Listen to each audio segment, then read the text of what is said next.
Welcome back to another technical deep dive here in the debug zone.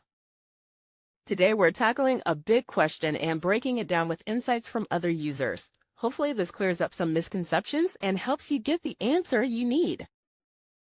So buckle up, stay a little curious, and let's jump right in.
And that's a wrap.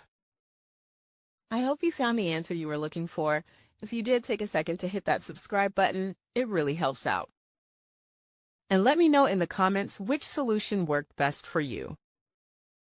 See you next time in the debug zone.